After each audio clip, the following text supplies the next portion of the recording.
Problemas técnicos. Muy bien. Muy buenos días, mis amados hermanos. Dios los bendiga. ¿Cómo están? Bien. Qué alegría nuevamente estar en la casa del Señor este día domingo, compartiendo juntos. A pesar de que tenemos un poquito de frío, estamos contentos de estar en familia y el calor del Espíritu de la gracia de nuestro Dios nos reconforta, ¿verdad? Así que en esta mañana ya hemos cantado al Señor, hemos alabado a Dios. De entradita nomás empezamos ahí con los codos saludándonos. Estamos limpios. Y hoy estamos aquí para compartir con la palabra de Dios, para dejar que ésta tome nuestra mente y nuestra manera de pensar, ¿no? El propósito de estos estudios que hemos estado dando cada domingo, si Dios lo permite, vamos a darlos hasta posiblemente el primer domingo de enero, si es que el Señor lo permite. Tal vez lo terminemos antes, pero el propósito es que nosotros podamos entender qué es la iglesia. Es una pequeña serie acerca de lo que es la teología de la iglesia. Y la pregunta que nos viene a la mente es, ¿qué es la iglesia? Lo vimos el primer domingo, evidentemente es una serie de estudios a manera de predicación, no exhaustivamente porque siempre se puede hablar más. Solo la pregunta ¿qué es la iglesia? Nos debería llevar a estudiar un par de meses, pero lo haremos a su tiempo. Sin embargo, hemos observado ya qué es la iglesia, en primer lugar. En segundo lugar, la membresía en la iglesia, que es la semana pasada estuvimos observando esto. Y ahora nos proponemos estudiar la disciplina de la iglesia, la disciplina de la iglesia. Y me gustaría a través de este tema abordar aproximadamente unos 8 puntos. Así que voy a pedirte que estés allí atentos con tus oídos, ¿no es cierto? Presto con tus ojos a ver la palabra de Dios y bien atento con tu corazón para poder observar qué es lo que la Biblia dice acerca de la disciplina. Porque evidentemente la palabra disciplina normalmente no es una palabra que empleemos seguido y no nos gusta mucho esa palabra, pero es excelente, es una palabra muy buena. Sin embargo, este tema de la disciplina está íntimamente relacionado con la palabra membresía. Y entonces debemos entenderlo como la semana pasada veíamos, como una familia. Si en la casa, dentro del hogar, en la familia, ¿no es cierto?, uno de nuestros familiares está andando desordenadamente, nosotros que lo amamos debemos ayudarlo y restaurarlo, ¿verdad? Debemos mostrarle el camino del error por el que está andando y enseñarle el camino de la verdad por el que debe andar. Y eso es lo que sucede en la familia, en el hogar, pero también es lo que pasa y debe suceder aquí dentro de la casa de Dios. Y por eso nos entregamos a considerar el tema de la disciplina en la iglesia, porque cuando hablamos de qué es una iglesia, la disciplina es un factor importante, mis amados hermanos, en todo el sentido de la palabra. Entonces vamos a orar y vamos a estudiar la palabra del Señor ahora, ¿sí? Oremos. Amado Padre, buen Dios, te damos gracias en esta hermosa mañana que nos regalas para compartir juntos tu palabra. Pedimos que nos guíes, Señor, te alabamos por tus misericordias y bondades y reconocemos nuestra tremenda necesidad de ti diariamente, no solo de la salvación que nos has otorgado, sino de tu presencia con nosotros que produce y trae descanso en nuestras vidas, que nos instruye, que nos exhorta, que nos anima, que a través de tu palabra nos transforma, Señor. Y por eso pedimos, Señor, que hoy seas exaltado en medio nuestro, en la medida en que nos entregamos amándote a amar tu palabra, Señor. En el nombre de Cristo Jesús. Amén y amén. La pregunta que podemos hacernos ¿es el amor de Dios incompatible con la disciplina de Dios? ¿Tiene algo que ver que Dios ame y que Dios sea amor con que Dios nos discipline? Evidentemente la respuesta debería ser sí. Sí. La primera pregunta debería ser no. En el sentido de permítame repetir la pregunta para no dejar ningún error. ¿Es el amor de Dios incompatible con la disciplina de la iglesia? No, no es incompatible, es totalmente compatible. Su amor está ligado a su disciplina, porque el Señor mismo lo dice. Voy a leerlo. Si Dios permite el dolor en nuestras vidas, alguien puede preguntar, ¿quiere decir que Él nos odia o nos aborrece? Totalmente no, porque muchos han caído en ese error de pensar que porque tuvieron un mal día, porque hubo dificultades en su día, Dios no los ama, Dios los aborrece, Dios los odia. Si estás en Cristo, déjame decirte que los malos días son días que el Señor usa para nuestro bien. ¿Por qué? Porque nos ama. Mira lo que dice su palabra en Hebreos capítulo 12, versos 5 al 7.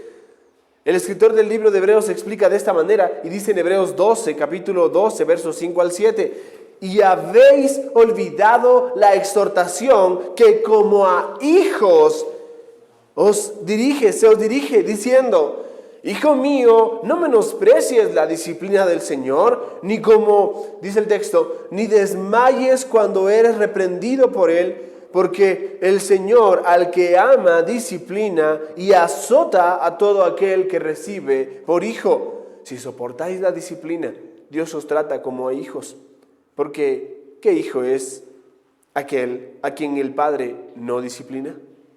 ¡Wow! Tremendo, ¿verdad? Tremendo. Este texto nos está manifestando que el amor de Dios y la disciplina de Dios son algo que no puede estar separado, son compatibles. ¿Sí? En la medida en que Dios nos ama, nos disciplina. De la misma manera que nosotros como padres a nuestros hijos. Y ojo, nosotros somos el ejemplo más o menos, ¿no es cierto? Que Dios lo hace perfecto, pero nosotros no. Nosotros a veces vemos la desobediencia de nuestros hijos y pasamos por alto 1, 2, 3. Yo lo he visto con mi hija en casa. Le veo desobedecer. A veces me río de las locuras que hace, pero no la disciplino. Y debería actuar. Debería sentarme con ella e instruirle. Debería sentarme con ella y disciplinarla en el amor que le tengo. Por amor a Dios. ¿Por qué? Porque la Biblia dice que su alma guardas de la muerte. Dice, corrige al niño con vara, no morirá. Obviamente estoy hablando de la disciplina dentro del hogar y me refiero que debe ser bajo los términos que Dios ha establecido, ojo. Pero hace referencia al hecho de que conforme la disciplina es observada y cuidadosamente tratada en el hogar, esto va a producir que a la larga este pequeño niño, esta pequeña niña puedan crecer conscientes, no solo con una conciencia de que hay consecuencias por nuestros errores, pecados y desobediencias, sino conscientes de que hay un Dios que debe ser obedecido. Por eso es la importancia de la disciplina. Por eso la palabra de Dios dice en el mandamiento, entre todos los mandamientos, del mandamiento con promesa, dice, honra a tu padre y a tu madre porque tendrás larga vida. ¿Cuál es el asunto con ese mandamiento? Respetar, obedecer a las autoridades, y eso solo se logra bajo disciplina, estando en disciplina, disciplinándonos, ejercitándonos en la disciplina del Señor. Así que, dicho esto, ese texto, aquí la disciplina de Dios es vista como una expresión de su amor, evidentemente. De hecho, es una de las marcas de que tú realmente eres hijo de Dios. ¿Cuál? Si Dios te disciplina. Si Dios trae a tu vida disciplina. Y no me refiero en el sentido solo negativo, porque a veces decimos, ay no, viene la vara, ¿no es cierto? Sí, pero la Biblia dice también que Dios nos disciplina en la medida en que su Espíritu Santo nos guía a toda verdad. Entonces debemos verlo desde diferentes ópticas, sobre todo en dos específicas.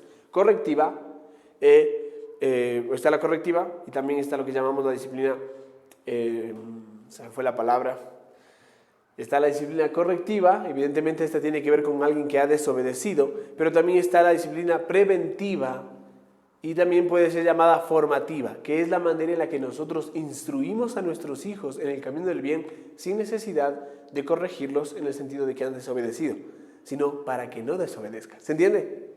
Bueno, sabrán que me refiero a nuestros hijos, pero es del mismo sentido en el que Dios como Padre obra con nosotros como sus hijos. Dicho esto, Dios nos ama mucho para simplemente dejarnos donde estamos.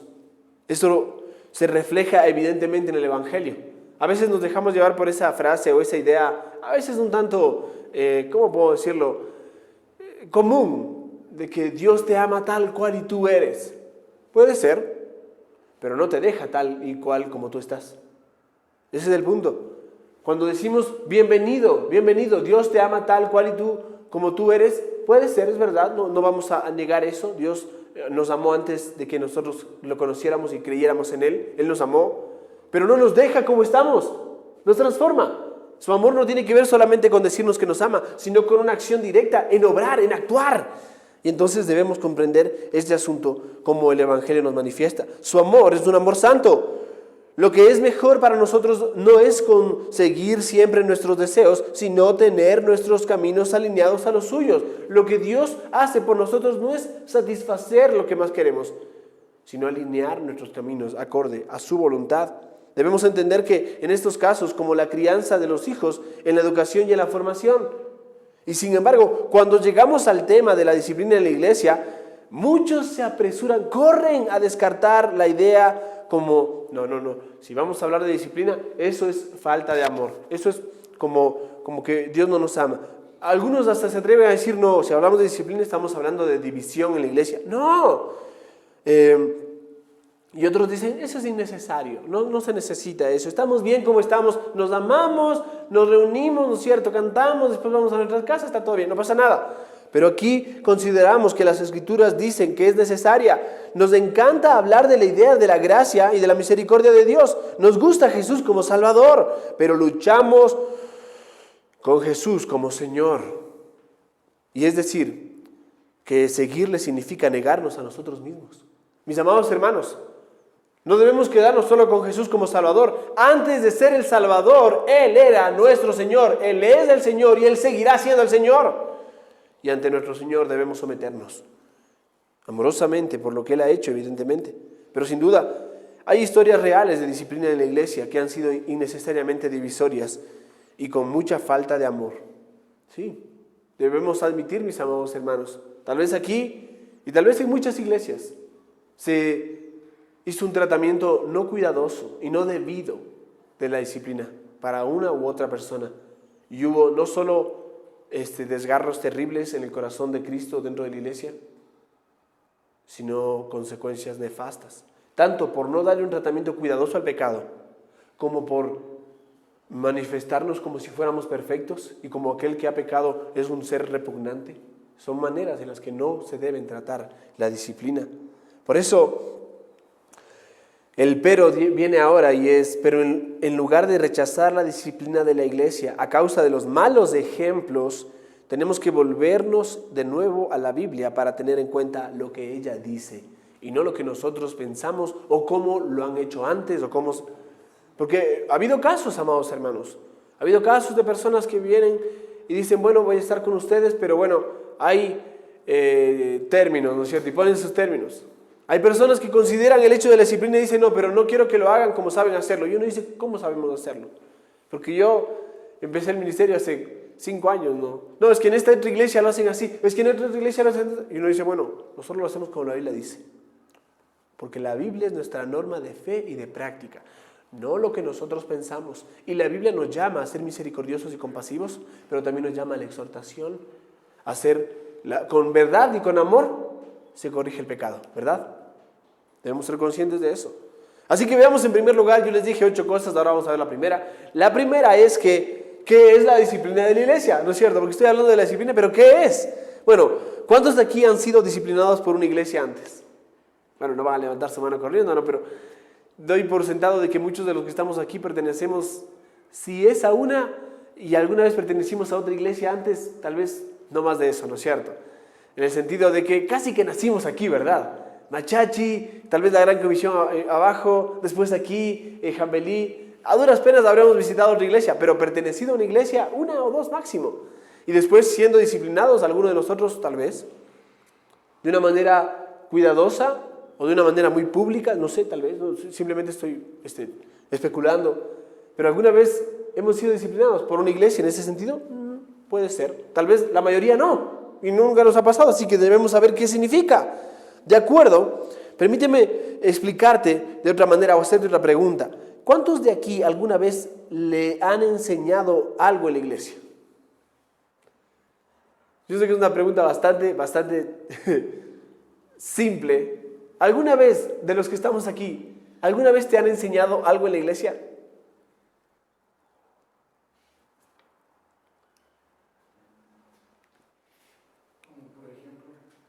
¿Han aprendido algo en la iglesia? Amén, muy bien, ¿no es cierto? Bueno, la pregunta es, por eso digo, es muy simple, porque uno se queda pensando y dice, a ver qué pasa con esa pregunta. Todos los domingos aprendemos algo en la iglesia, ¿no es cierto? Aún cuando nos reunimos a estudiar los días viernes, cuando nos sentamos como iglesias a tomar un estudio y seguimos en casa esos estudios también. Bueno, hay un montón de estudios, ¿no es cierto? Y como iglesia siempre nos han enseñado. Esto es para todos nosotros. ¿Sabes? La disciplina de la iglesia puede ser formativa. Muchos decimos, ay no, yo nunca he estado en disciplina. Déjenme decirles algo. Mientras ustedes estén aquí ahora mismo, sentados aquí escuchando la palabra de Dios, están en disciplina. ¿Por qué? Porque están formando su mente y su corazón acorde a la palabra de Dios. Recuerden, la disciplina no solamente es correctiva, es formativa. Entonces todos nos estamos disciplinando ahora mismo. ¿Se dan cuenta? Ay, no, estoy en disciplina. No, tranquilo. Estamos disciplinándonos formativamente. Nos estamos formando conforme a la imagen de Cristo. Lo que significa que estás aprendiendo algo. O la disciplina de la iglesia puede ser también correctiva. Y esta es la forma en la que a veces siempre vemos. En el sentido formativo, todos estamos en disciplina en este mismo momento. En cada iglesia. Esto sucede ahora mismo. Pero no en todas las iglesias se hace disciplina correctiva. Debemos saber algo. Nos estamos, o mejor dicho, ¿cuál es la palabra? Podría explicarlo de esta forma. Estamos disciplinándonos conforme a la palabra de Dios cada vez que nos reunimos a estudiar su palabra. Nos ejercitamos también, porque a veces decimos las disciplinas deportivas, ¿verdad? ¿Cuáles son las disciplinas deportivas? Y entonces podemos dar una serie de deportes que normalmente son esa clase de entrenamiento que es riguroso y fuerte para poder ganar cualquier carrera, además, ¿no es cierto? Bueno, de la misma manera aquí en la iglesia. Nos estamos disciplinando para la vida, para correr la carrera de la fe, ¿se entiende? Pero normalmente la otra cara de la moneda, que es la disciplina correctiva, no siempre se menciona. Ahora, la mayoría de las veces, la disciplina correctiva ocurre en una pequeña escala en las relaciones personales. Un amigo exhortado y animado a los otros, un amigo que está exhortando y animando a los otros en amor. La persona que recibe la corrección se vuelve más consistente como cristiano. Mira, cuando alguno de ustedes ve que alguno está andando desordenadamente y por amor a este hermano, por amor al nombre de Cristo, se le acerca y le dice, mi hermano, no hable así. Así no hablamos los cristianos. No le digo que no hable, le digo que no hable de esa manera. Esa manera es una manera no amorosa. Y es una forma muy mundana y carnal de hablar. Así hablan cualquier persona que no conoce a Cristo. Pero si usted verdaderamente conoce a Cristo, usted no debe hablar de esa manera. Y el hermano se queda con la quijada acá abajo, ¿no es cierto? Porque dice, a mí nunca me habían dicho eso. Y puede dejarse llevar por su corazón pecaminoso y ofenderse y decirle, pero ¿quién eres tú para juzgar? Pero que no sé cómo, ¿no es cierto? Que no sé cuánto. ¿Y cómo vas a decirme que yo no soy cristiano? O puede agachar la cabeza y reconocer, como debemos hacerlo, porque cuando nos llama la atención por algo que hemos infringido, debemos agachar la cabeza en humildad, humillados, y decir, tienes razón, perdóname, me dejé llevar, mi corazón pecaminoso, comencé a actuar como alguien que no conoce a Cristo. ¿Cómo pues yo pecaría contra Él y haría este gran mal? ¿Quién lo hizo? ¿Cómo fue que sucedió eso? Porque un hermano se acercó y le supo decir las cosas como son, con amor y sin asco. ¿Se entiende? Porque si pasamos por alto, no solo esa persona va camino a la condenación por pensar que un pecado así no pasa nada, sino que nosotros somos partícipes de ese pecado porque no decimos nada. ¿Se entiende? Por eso no debemos quedarnos de brazos cruzados. Esto debería ser normal y una parte normal de la vida de todos los cristianos. Es el confesar nuestro pecado el uno al otro, vivir de forma transparente y con amor ayudar a los demás a seguir a Cristo. Evidentemente luchamos con el pecado, ¿no es cierto? Pero no debemos tapar el pecado, debemos luchar con el pecado. Y para eso estamos, mis hermanos. Cuando yo no veo algo, hay cosas que yo no puedo ver. Tenemos puntos ciegos, ¿no es cierto? Cosas donde yo no, si les digo, ¿dónde está la cruz? Ustedes me van a decir, no, más de acá, ¿no es cierto? Está cerca, tibio, caliente, ¿no es cierto? Porque yo no puedo verlo. Pero tú me puedes ayudar a verlo y me puedes corregir para no hacer algo malo, incorrecto. Porque somos familia, porque estamos en Cristo. Ahora, mis amados hermanos, esto debería ser normal, evidentemente, por amor a Cristo, para seguir a Cristo, para modelar a Cristo correctamente. Es importante comenzar aquí, porque si esto no es normal en la cultura de la vida de la iglesia, dar el siguiente paso de un acto de disciplina de la iglesia de manera oficial o excomulgar a alguien, excomulgar significa decirle tú no eres bienvenido a la iglesia. Significa decirle a una persona, tu pecado manifiesta que tú no quieres arrepentirte y te animamos a que te arrepientas, pero no eres bienvenido acá porque si sigues viviendo en ese pecado, tú no estás dando el testimonio claro de quién es Cristo. Estás mostrando un Cristo falso al mundo. ¿Se entiende? Excomulgar significa decirle, tú no eres bienvenido. Pero por eso, para llegar a este paso oficial en la vida de la iglesia, debemos ser cuidadosos de siempre darnos un tratamiento diario de cuidado personal. Para no necesariamente tener que llegar a la parte oficial. Y si llegáramos a esa parte, fue porque hicimos el tratamiento cuidadoso en el camino. No porque le vimos a alguien y decimos, ay no, qué terrible, que se vaya. No, no. Si tu hermano pega contra ti. Mira lo que dice la palabra de Dios. Mateo capítulo 18, verso 15. Parecería confuso o sin amor decir excomulgar a alguien, ¿no? Cuando es normal, el santo amor de Dios es evidente y la disciplina de la iglesia se ve como una herramienta esencial para la iglesia. La disciplina es la manera en la que Dios purifica a su iglesia también, tanto internamente al cuidarnos unos a otros como de manera externa, al no modelar a un Cristo falso al mundo. Por eso dice Mateo capítulo 18, verso 15, por tanto, si tu hermano peca contra ti, ¿qué dice? Ve y repréndele tú. No, pastor, ¿qué le voy a decir?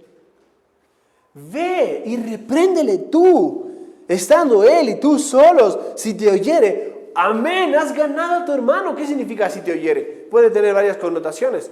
La una puede ser si se arrepiente y reconoce que ha pecado. La otra puede ser si reconoce que te ha ofendido a ti de manera específica. Pero tiene que ver con eso. Si tu hermano peca, no te quedes de brazos cruzados. Si peca contra ti, primero ha pecado contra Dios y debemos llamar la atención a aquellos que pecan deliberadamente contra Dios. Pero no se queda allí. Mas si no te oyere, ¿qué dice? Toma aún contigo a uno o dos testigos en este caso, que en boca de 2 o 3 testigos conste toda palabra. Esto quiere decir que es un pecado que no solamente te diste cuenta tú, sino que otros saben también. Puede también tener, evidentemente, un doble significado, en este caso, ¿no? La interpretación es la misma, pero la aplicación es distinta en diferentes áreas. Tú puedes considerar esto. Tú vas a llamar la atención a un hermano que te ha ofendido, pero para hacerlo tú pides personas que vengan para que escuchen la manera en que tú llamas la atención y llamas al arrepentimiento para ver si reconoce. Ellos juzgan entre tú y él y dicen, es verdad, aquí hay ofensa, o no, esto no es así, no pasa nada. Puede ser en un caso. El otro caso puede ser, nosotros también sabemos eso. Nosotros también conocemos ese pecado. Sabemos que están dando de esa manera. Vamos, ya no son uno solo, ya son ¿cuántos? 2 o 3. O sea que, por así decirlo, es ya conocido ese pecado. Y esta persona es conocida por cometer y vivir en ese pecado. Entonces tú ves esto y el texto continúa y dice, si no los oyere a ellos, dilo a la iglesia, y si no oyere a la iglesia, tenedle por gentil y publicano. En otras palabras, ténganlo como alguien que no es creyente, que no conoce a Cristo y que no vive a Cristo. Pero ¿notas el tratamiento cuidadoso que se debe dar? ¿Entiendes aquí que es tú primero acércate? Muchos de nosotros caemos en el error de, es que yo le amo, ¿cómo le voy a decir eso? Porque le amas, tienes que acercarte y decirle que no haga eso, por el bien de su alma. Eso es importante, mis amados hermanos. Y cuando dice eso, cuando dice dilo a la iglesia, significa que de manera pública. Y si ¿sabes cuál es el punto? Porque parecería que esto es vergonzoso, exponer a alguien de esta forma. Pero ¿sabes cuál es el punto? En cierta forma tiene que ver con traer al corazón de esta persona cierto sentido de vergüenza. Porque debería darle vergüenza. Aquello que está disfrutando y viviendo de una manera tan disoluta, debería darle vergüenza. Pero no es el punto principal. El punto principal, desde que tú te acercas personalmente hasta que llega a ser algo oficial dentro de la iglesia, es llamar amorosamente al arrepentimiento de esa persona. Que se arrepienta, porque el arrepentimiento es el fruto de un corazón que verdaderamente ha reconocido el pecado y que entiende que Cristo murió por ese pecado y que no va a volver a hacerlo. ¿Se entiende? Quiero que sepan eso, mis hermanos, porque a veces caemos en el error de decir, ay no digamos nada, porque después ya la vergüenza que se pare al frente. No es nuestro propósito, mis amados hermanos. Algún momento me verán aquí de una manera muy personal, decirles, mis hermanos, oremos por tal o cual persona, porque están dando desordenadamente. Porque ustedes sabrán que no están dando conforme al testimonio de Cristo. Y ustedes dirán, ay, qué atrevido el pastor, ¿cómo va a decir eso? Evidentemente, me refiero a muy personal. Pero me refiero a que todos nos habremos de dar cuenta de cómo están dando. Y por eso debemos orar. No para señalarle y decir, pecador, sino para qué. Para que tú sepas cómo acercarte a tal o cual persona y decirle, te amamos, arrepiéntete, no vivas así, te amamos mucho como para dejarte así, arrepiéntete, ¿se entiende? Por eso, avanzando en esto, de cierto, dice el texto más adelante, de cierto os digo que todo lo que ataréis en la tierra será atado en el cielo y todo lo que desatéis en la tierra será desatado en el cielo. Otra vez os digo que si dos de vosotros se ponen de acuerdo en la tierra acerca de cualquiera cosa que pidieren, les será hecho por mi Padre que está en los cielos. Y el contexto también tiene que ver, como dice Mateo 16, donde están 2 o 3 reunidos en mi nombre, yo estoy ahí. ¿Sabes qué significa eso? Mi hermano, presta mucha atención a estas palabras porque esto es muy importante. Que si 2 o 3 nos ponemos de acuerdo sobre una u otra cosa en el nombre de Cristo, estamos haciendo referencia a algo. Que estamos de acuerdo con lo que Él ha dicho en su palabra y estamos ejerciendo la autoridad que Él nos ha dado por su palabra. No es vamos a jugar al fútbol en el nombre de Cristo. Es vamos a hacer esto como iglesia en el nombre de Cristo bajo los términos que Él ha establecido. Porque yo estoy con vosotros, donde están 2 o 3 testigos en mi nombre.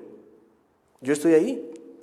Así que, observando este texto, alguien está en pecado, es confrontado en privado, pero se niega a arrepentirse. A continuación, por 2 o 3 testigos, se les llama la atención, pero se niega a arrepentirse. Esto continúa, se los llevan de la iglesia y todavía se niega a arrepentirse. Pero lo que sucede es que esta persona, al no arrepentirse, no está manifestando que tiene vida espiritual y entonces debe ser excluido y excomulgado. Es decir, es tratado como un pagano y como un publicano, alguien que no tiene vida espiritual. No de una manera déspota, ni como se dice, lanzarlo por las puertas, ¿no es cierto? O sacarlo a patadas. No. Pero como iglesia nosotros reconocemos que esa persona no está modelando a Cristo y por lo tanto no es parte de nosotros. ¿Se entiende? Puede ser muy exclusivo.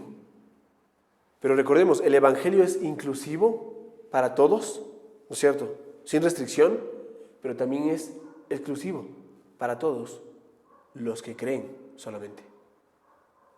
Muchas personas pueden venir y entrar y decir, yo también. Pero si no creen en ese evangelio, si no viven conforme a ese evangelio, no hay vida espiritual y no hay razón para ponerle una etiqueta y decirle cristiano. El verdadero cristianismo es algo que se manifiesta a través de frutos espirituales, arrepentimiento, fe. Otro texto que se encuentra, que ya lo mencionamos, simplemente voy a pasar rápido por aquí, está en 1 de Corintios capítulo 5, verso 1 al 5. Ya lo mencionamos la semana pasada, ¿se acuerdan? A manera de ejemplo. Habla de un hombre que estaba en un pecado tan terrible que ni siquiera la gente del mundo lo mencionaba o lo trataba porque era demasiado aberrante. Un hombre que estaba con la esposa de su padre y la iglesia no decía nada. Y entonces Pablo ejerce esta autoridad y dice, yo estando con vosotros ya lo he juzgado y el tal debe ser echado, dice, debe salir de medio de vosotros, no es bienvenido. A fin de que él se arrepienta. Es interesante la forma o el tema, la manera en la que expresa las palabras, pero hace referencia al hecho de que se ha entregado a Satanás para destrucción de la carne, a fin de que el espíritu sea salvo en el día del juicio. Y a mí me llama el día del Señor Jesús, me llama la atención la forma en la que explica el texto, porque tiene que ver con el hecho de que cuando tú llamas a una persona a que salga fuera de nosotros, porque no es bienvenido, en este caso, este pecado tan terrible, ¿qué le hubiese dicho a este joven? Uy, qué terrible lo que hiciste, pero ven acá, bueno, acá te amamos, sigue con nosotros. Avalando el pecado que cometió, aquel pecado por el que Cristo murió, pisoteando otra vez la sangre de Cristo. No, ¿qué tenemos que decirle? Ese pecado solo manifiesta que lo que realmente hay en tu corazón es más pecado y no Dios. Y si tú no te arrepientes, las consecuencias van a ser peores de las que estás viviendo ahora. Y con mucho cuidado, debemos decirle, tú no eres un hijo de Dios por lo que estás haciendo y por la falta de arrepentimiento de tu corazón. Debemos en cierta manera entregarlo a Satanás. ¿Por qué? No es que vamos a Satanás, nos tomás a Satanás, no. Estamos figurando el lenguaje. ¿Qué significa esto? Que todo aquel que no es de Cristo, ¿de quién es? Es del diablo. Pero el hecho de hacer eso es como la última opción, la última de las últimas opciones. Primero fuiste tú, después fuiste con testigos, después se presentó a la iglesia y no se arrepintió. Y la última, Pablo es como que colocar aquí la última opción, se ha entregado. Y él cuando entiende que está afuera, que está andando de una manera simplemente disoluta, que ha vivido una vida que no le agrada al Señor y se arrepiente, de alguna manera su alma puede ser salva y puede volver otra vez a restablecer. Pablo, es interesante la forma en la que lo expresa, pero en la segunda carta habla de alguien que le dicen, denle la bienvenida a esa persona porque manifiesta arrepentimiento. Posiblemente sea este alguien. ¿Notas eso? Tengamos en cuenta esto. Pero bueno, pasemos en segundo lugar. Yo he dicho varios puntos y recién voy al segundo punto. Segundo lugar, ¿por qué debería una iglesia disciplinar? Alguien puede decir, ok, ya entiendo, pastor, entiendo que la disciplina es algo que la iglesia debe hacer, pero ¿por qué la iglesia debe hacer esto? Podemos mirar, como el texto que ya observamos, 1 Corintios capítulo 5, y discernir una serie de propósitos de la disciplina en la iglesia. Mira, por ejemplo, para exponer el pecado. Como cuando Adán pecó, ¿qué sucedió con Adán? Se tapó, ¿no es cierto? Hojas de higuera. Cuando el hombre tapa el pecado, Dios lo destapa. Y para satisfacer la ira de Dios, lo que hizo Dios fue sacrificios. Y el peor sacrificio que pudo suceder en la historia fue el de Cristo. Para que el cuerpo de Adán y Eva fueran cubiertos, hubo un sacrificio. Para no estar tapándose con hojas, sino con pieles. Dios sacrificó animales. Conscientes de eso, mis amados hermanos, ¿por qué debe haber disciplina en la iglesia? Para exponer el pecado. Porque si el pecado está en medio nuestro, mis amados hermanos, ¿cómo esperamos nosotros tener una buena comunión con Dios? ¿Cómo esperamos nosotros tener frutos espirituales? Entonces, para exponer el pecado crece en la oscuridad y la disciplina lo expone del por qué es que podía haber sido removido. Evidentemente es una exposición del pecado en este capítulo de 1 Corintios, ¿no? En segundo lugar, para advertir, porque seamos conscientes, ahora no es tan posible, tenemos algunos adolescentes acá, pero me gustaría más adelante, si Dios lo permite, poder compartir con los niños también. Ahora no es posible, pero ¿ustedes creen que los pequeños, sean niños o adolescentes, no lo notan?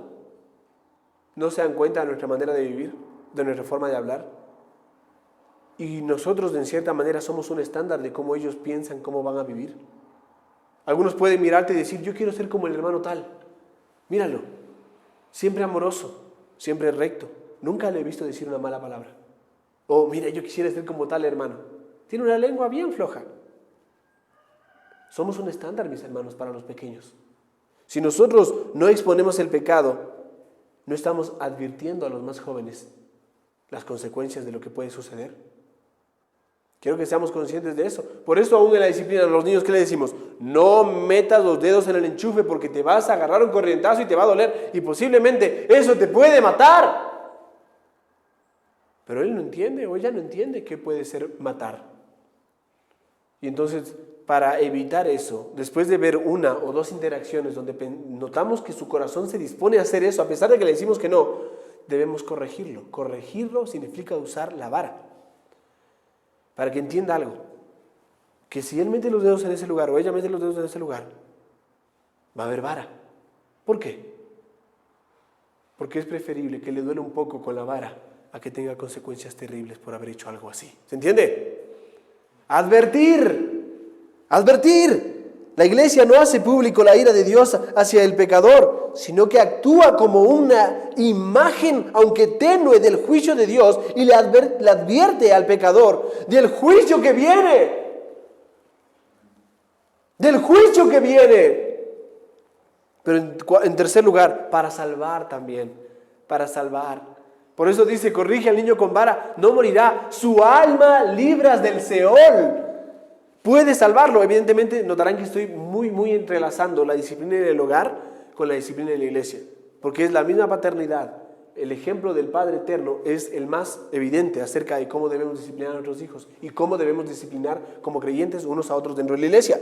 Para salvar, el objetivo de la disciplina es despertar a la persona respecto a la gravedad de su pecado, teniendo en cuenta lo que dice el verso 5 de 1 Corintios capítulo 5, que dice: entregar a este hombre a Satanás para la destrucción de la carne y que su espíritu sea salvo. En la iglesia, la disciplina es amorosa, es para salvar, no es para condenar. La condenación es, no condenamos a nadie, le recordamos que la condenación viene. Por eso le pedimos que se arrepienta, que cambie su manera de vivir, que sepa que hay un Dios en los cielos que envió a su Hijo a morir en la cruz y que nos llama a vivir una vida distinta de la que estamos viviendo. En cuarto lugar, para proteger. Para proteger. ¿Por qué debería una iglesia disciplinar? Para exponer el pecado, para advertir, para salvar, para proteger. En el versículo 5 de 1 Corintios, Pablo pregunta: ¿no sabéis que un poco de levadura hace fermentar toda la masa? ¿Qué está diciendo Pablo aquí? Como la levadura se propaga a través de toda la masa, así también el pecado no se controla. Se extiende a través de la iglesia. Si alguna vez has visto una iglesia caminar a través de un caso de disciplina de la iglesia, un fruto consistente que se cosecha es que la gente comienza a examinar su propia vida, a tener una sensibilidad renovada y el odio hacia el pecado. ¿Sabes qué sucede cuando se trata del tema del pecado en la iglesia? Cuando se expone el pecado en la iglesia. No es que la gente comience a ser más quisquillosa, ¿no es cierto? Bueno, voy a hacer esto para que nadie me vea, para que nadie lo note. No. Comienza a haber sensibilidad en el corazón. Y la gente y los hermanos comienzan a darse cuenta: yo no puedo vivir de esta manera. No, qué vergüenza para que no me hagan eso, sino qué vergüenza para no hacer esto en contra de Cristo. Para proteger, mis hermanos. En quinto lugar, para preservar el testimonio de la iglesia. Debemos saber algo. A veces nos dejamos llevar por esa idea de mi testimonio, ¿no? Mi testimonio. ¿Sabes, mi amado hermano? Tu testimonio no es tu testimonio. La vida que tú vives y la vida que tú llevas da testimonio de Cristo.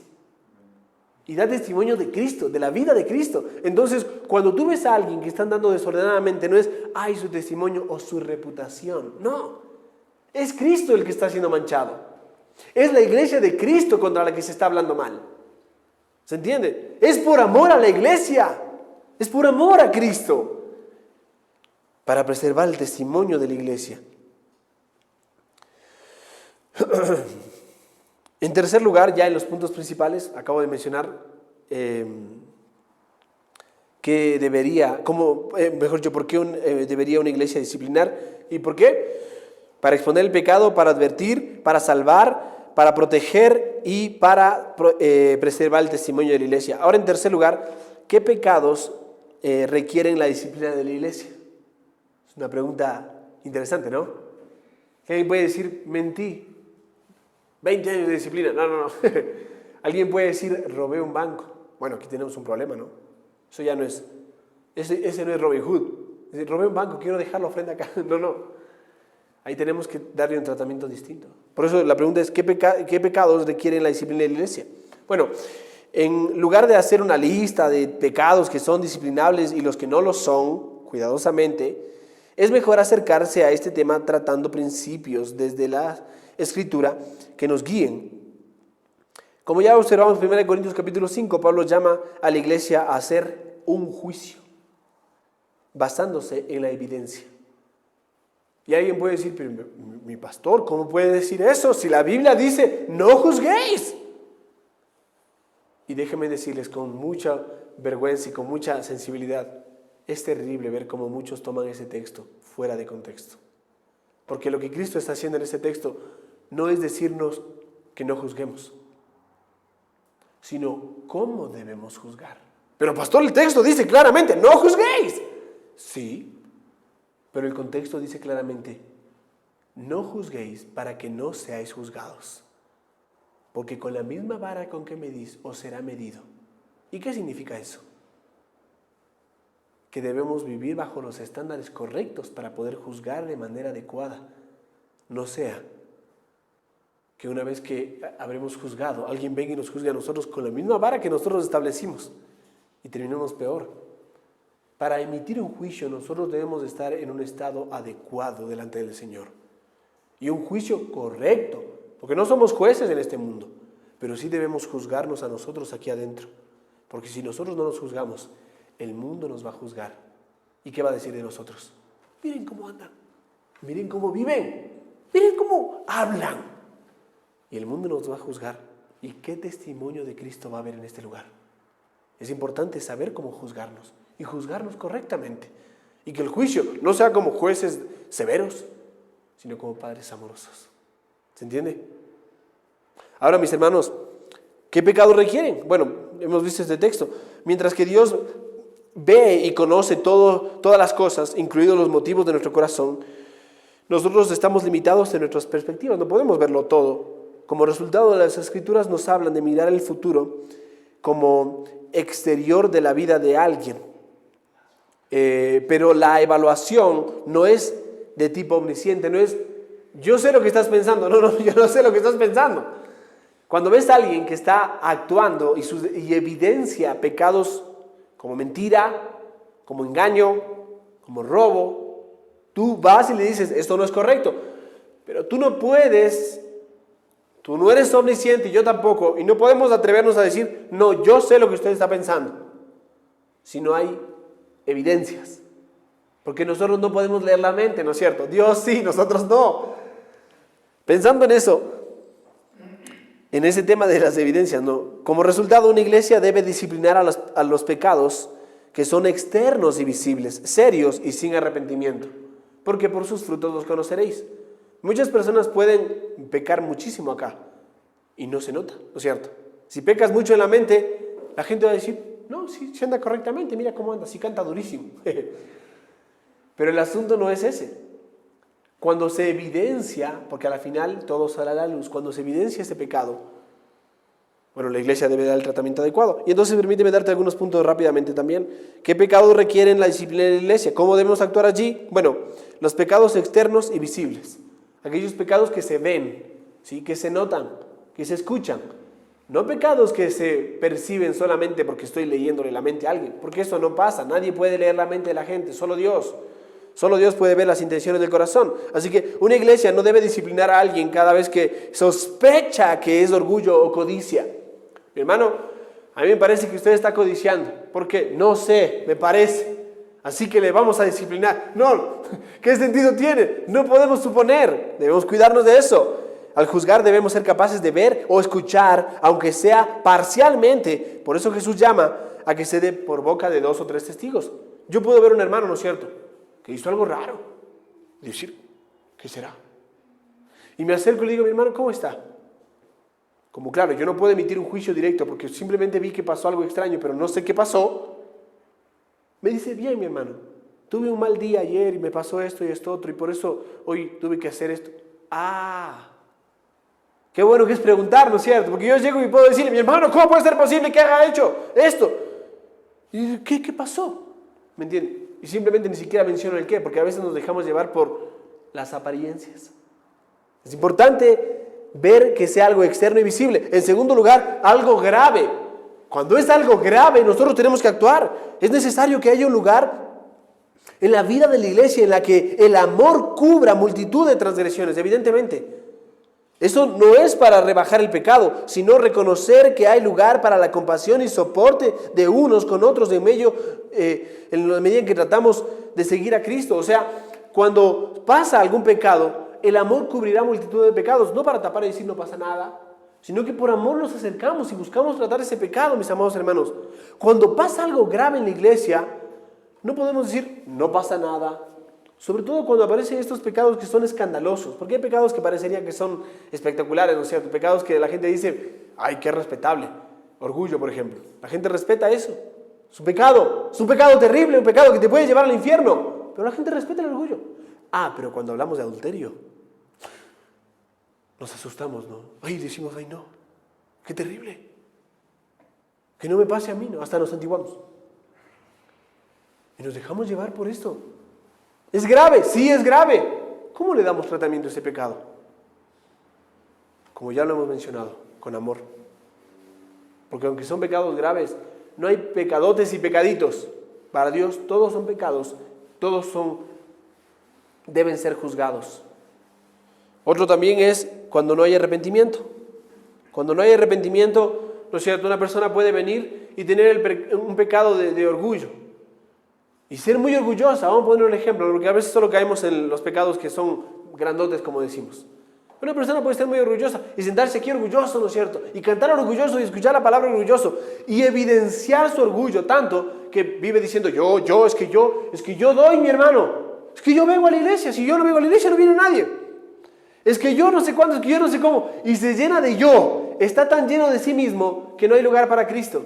Entonces la iglesia se da cuenta y se le acerca y le dice, mi hermano, te amamos. Y por eso te decimos esto. Si tú no comienzas a tratar tu pecado de orgullo, van a haber consecuencias en tu vida. Arrepiéntete, por favor. Y viene después, no, ¿y quiénes son ustedes? Es que ustedes no son nadie. ¿Les ha pasado eso? Escuchar personas tan orgullosas que no pueden escuchar a nadie. ¿Qué hacemos con esa persona? Cuando no se arrepiente, hay que disciplinarlo.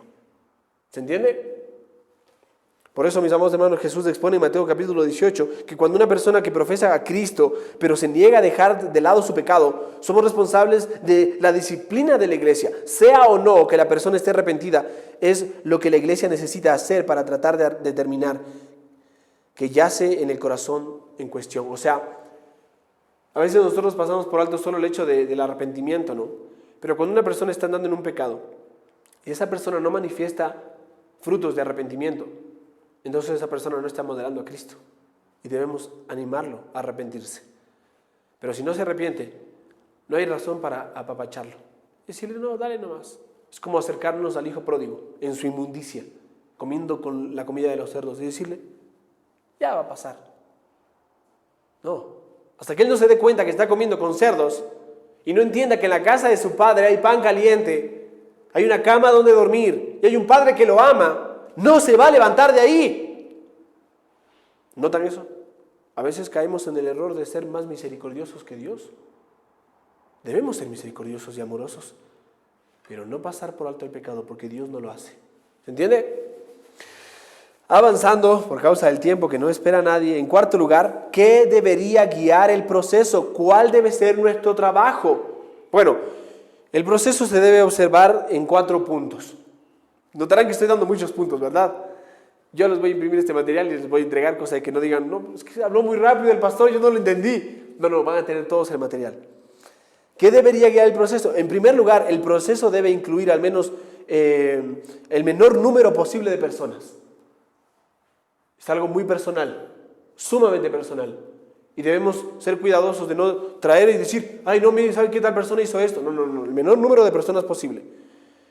Esa parece ser parte de la preocupación que Jesús manifiesta en Mateo 18. Dice 1 a 1. Si ese 1 a 1 no funciona, 3 a 1.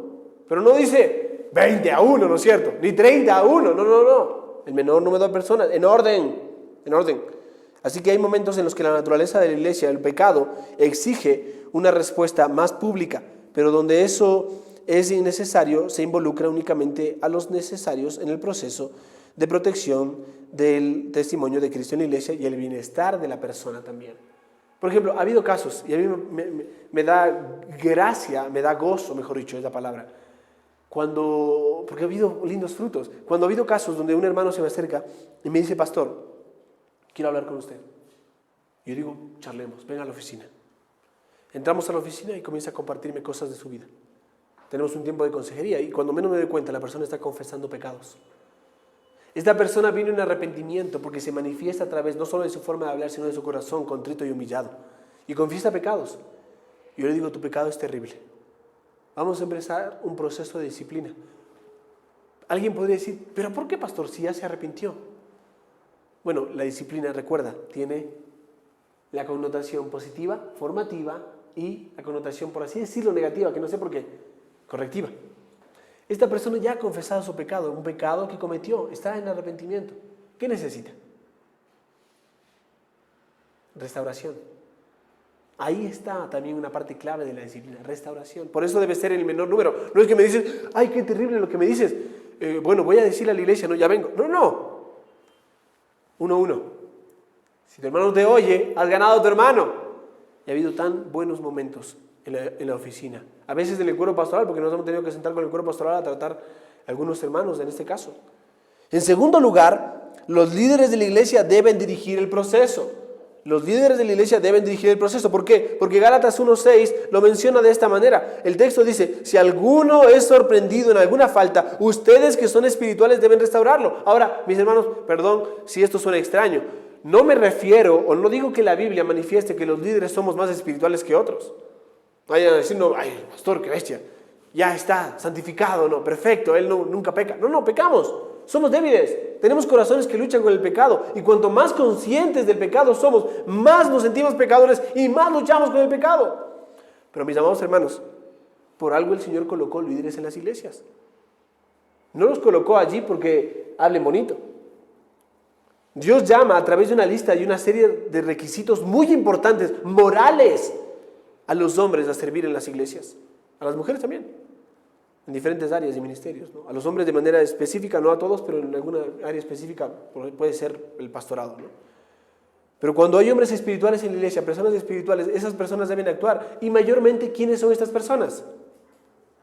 Los líderes, los pastores. Ahora, si tú eres espiritual y ves a tu hermano que está andando mal, acércate, por favor, y dile. No esperes que nosotros corramos a todo lado. Somos vigías, dice la Biblia. Nosotros somos obispos y esa palabra significa observadores, veedores. Pero para eso está el cuerpo también, mis amados hermanos. No estamos solos. No es, uy, qué terrible ese pecado. No, ojalá el pastor se acerque. ¿Cómo se va a acercar el pastor si no sabe? Alguien tiene que decirle. Y no solo, pastor, mire, le voy a decir algo. No le dirá a nadie. Cuidado, no estamos chismeando acá. La verdad sobre la verdad. ¿Sí? Pensando en esto, los líderes es importante que dirijan el proceso. Porque ahí está en las escrituras la orden, ¿no? Clara. La congregación es importante que supervise este proceso también. Conscientes de esto. En tercer lugar, déjenme ver esto. Estos tienen dos puntos importantes. Entonces, permíteme hacer una pregunta. El papel debe desempeñarlo, la pregunta es esta. Si los pastores deben desarrollar este proceso, ¿qué papel cumple la iglesia? ¿Cuál es mi papel? Deberías preguntarte tú. Bueno, hay un papel importante. En primer lugar, tú debes esforzarte por vivir una vida transparente y decir la verdad a los otros en amor, incluyendo tiempos que requieren de reproche y de corrección. Decir la verdad. En segundo lugar, hay que dar información a los ancianos. Cuando tú ves que alguien está andando desordenadamente y no te escuchó esa persona, acércate a los líderes. No te quedes con la boca cerrada y decir, bueno, ojalá se arregle, el tiempo sana las cosas. No pasa eso, mis hermanos. El tiempo empeora las cosas. En tercer lugar, encara a la persona que está pasando, encara a la persona en pecado si tú tienes una relación cercana a esa persona. ¿Se entiende? Si tú ves a alguien que está andando desordenadamente, no digas, bueno, ojalá el pastor se acerque, ¿no? No. Si tú eres cercano, acércate. Dile, mi hermano, ¿qué está pasando? Tal vez esa persona te puede decir, ¿y tú quién eres? Soy un hermano de aquí de la iglesia, somos miembros de aquí de la iglesia y nos cuidamos unos a otros. ¿Qué está pasando? ¿Notas esto? Tienes la autoridad para hacerlo. No tapes el pecado de otros. En cuarto lugar, y de manera clave, y lo digo en último no porque sea menos importante, sino porque creo que todo debe estar envuelto en esto. Ora. Ora, mis amados hermanos, oren, dediquen tiempo a la oración. Incluso, si tú no conoces bien a la persona, ora para que Dios obre en su vida y que le sea concedido el arrepentimiento. Mis hermanos, por causa del tiempo, simplemente voy a mencionar los últimos puntos, que no son menos importantes, pero les voy a entregar este material para que lo tengan.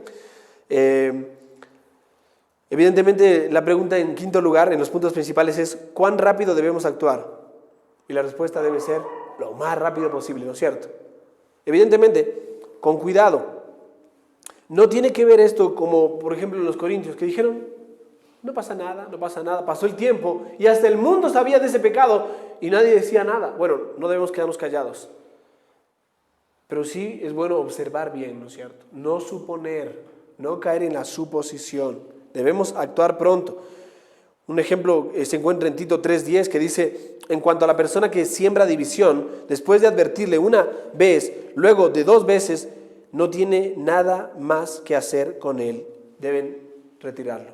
Cuando alguien viene abiertamente y dice, bueno, acá Dios no vino a hacer la paz sino espada, dijo, ¿no es cierto? Alguien puede decir eso, yo vengo acá a dividir. Bueno, le advertimos, le decimos, no, acá no hacemos esto, la Biblia dice esto, Siéntate y escucha lo que enseñamos, conócenos, ¿no es cierto? Pero si esta persona no entiende, después de 2 o 3 amonestaciones, gracias, porque viene solo a hacer mal. ¿Se entiende? Seamos pacientes, tampoco que uno dice rápido ahí, ¿no es cierto? ¿Qué quiere hacer usted acá? Yo vengo a dividir, no, fuera. No, por ahí no tiene idea de lo que está diciendo, ¿no? Por ahí se dejó llevar. Déjenme decirles un testimonio de Mahmoud, un misionero que está en Franja de Gaza, en la zona más compleja para la vida de la iglesia, y él está sembrando iglesias allá. Cuenta la historia, él nos contaba su testimonio, que él llegó a Argentina y él venía, él era musulmán. Él venía con la intención de destruir iglesias cristianas. Y él vio, ¿no es cierto?, y entró caminando por Argentina y de pronto vio un letrero que decía, ni siquiera me acuerdo el nombre del letrero, pero era un nombre, evidentemente pongámosle un nombre que parezca, claro, no sé, Iglesia Cristiana Israel, no sé, pongámoslo así. Y él vio eso y él quería entrar con bombas a ese lugar. Cualquiera diría, ¿cuál es su propósito? Yo quiero tirar una bomba en este lugar. Y le puede decir, no es bienvenido. ¿Sabes? Este hombre fue bienvenido a ese lugar. Y le dijeron, pase. Y se sentó. Y escuchó el mensaje del Evangelio. Y se convirtió. Y ahora es un gran hombre de Dios que está sufriendo. Más de 40 veces ha estado en la cárcel. Ha tenido heridas de bala, golpes y azotes. Y está sembrando y predicando el Evangelio allá en Medio Oriente, mis amados hermanos. Por eso también digo, con el pecado debemos actuar. Pero debemos conocer a la persona, entender sus intenciones. ¿Y cómo se hace esto? A través de preguntas, de relacionarnos. Cuando alguno viene con el deseo de dividir, se le debe amonestar, pero después de 2 o 3 le debemos pedir que salga. No la primera. El pecado debe tratarse rápidamente, pero no pedirle a la gente que se vaya rápidamente. ¿Se entiende, no? En sexto lugar, bueno, este es el tema. Este tiene que ver con el tema de la disciplina. Muchas personas dicen, bueno, pastor, yo no soy miembro de esta iglesia, así que a mí no me van a disciplinar, ¿no? Y entonces cuando nosotros decimos, mi hermano, ¿por qué no es miembro de esta iglesia? Para que no me disciplinen, puede decir, ¿no es cierto? Gané. No. Porque ese no es el propósito principal de la membresía, es un propósito de la membresía. La membresía es sumamente importante en la vida de la iglesia porque manifiesta quiénes somos. Hay personas que pueden pasar años y decir, no, yo no quiero ser miembro de la iglesia. Y esa persona debe ser instigada a hacerse miembro. Y si no quiere hacerse miembro, debemos pedirle de una u otra forma que pueda considerar y decidir sobre eso. No puede vivir de esa forma. No, yo quiero ser una célula que está saltando aquí y allá, ¿no es cierto? No, debemos ser parte de la iglesia. En séptimo lugar, ¿cómo interactuar con alguien que ha sido disciplinado? Evidentemente, ya les he mencionado el texto de 1 Corintios capítulo 5, verso 11. Dice, más bien, os escribí que no os juntéis con alguien. Miren lo que dice el texto, 1 Corintios capítulo 5, verso 11. Más bien, os escribí que no os juntéis con alguno o con ninguno que llamándose hermano fuere fornicario, o avaro, o idólatra, o malediciente, o borracho, o ladrón. Con el tal ni comáis, dice el texto. ¿Cómo debemos actuar? No siendo condescendientes con estas personas. No que siendo superiores, ojo, me refiero a no mezclarnos. Y decirle, no pasa nada, ya va a pasar, no pasa nada. No. Debemos actuar en misericordia. Decirle, mi hermano, ya no podemos llamarle hermano. ¿Cómo le llamamos? José, Pepe, Antonio, como querramos llamarlo, le decimos, arrepiéntete. Cada vez que lo vemos en la calle, estamos orando por ti, para que te arrepientas, para que entiendas el Evangelio. ¿Sí? No es, vamos a comer a su casa, que esto, que el otro. Sí, no pasa nada, no. Ni comáis. No lo digo yo, ojo, lo dice un hombre de Dios, lo dice la palabra de Dios. ¿Cómo damos sentido a esto que acabo de mencionar? Bueno, en primer lugar, no creo que esto signifique que excluyamos físicamente a la persona de asistir a la iglesia. Esa persona puede venir de vez en cuando. No es que le cerramos la puerta, no viene, no se va. Estoy seguro de que no debe querer venir en el estado en el que se encuentra. Notarás que muchas personas que pecan dejan de venir. Es que estoy mal, pastor. Y uno dice, es cuando más vamos a la iglesia. Cuando estamos mal es cuando más vamos a la iglesia. Porque cuando estamos enfermos vamos al médico, de la misma manera espiritualmente. En segundo lugar, cuando Pablo dice que ni siquiera debemos comer con esa persona, no está diciendo que debemos evitar a nuestros amigos no cristianos. Ojo, si la Biblia dice que no debo comer con alguien que no está andando como Cristo, pues no debo comer con nadie. No, hermanos, no seamos extremistas ni tiremos de los pelos al texto. No. Está muy lejos de eso. Por el contrario, es para evitar al que lleva el nombre de hermano.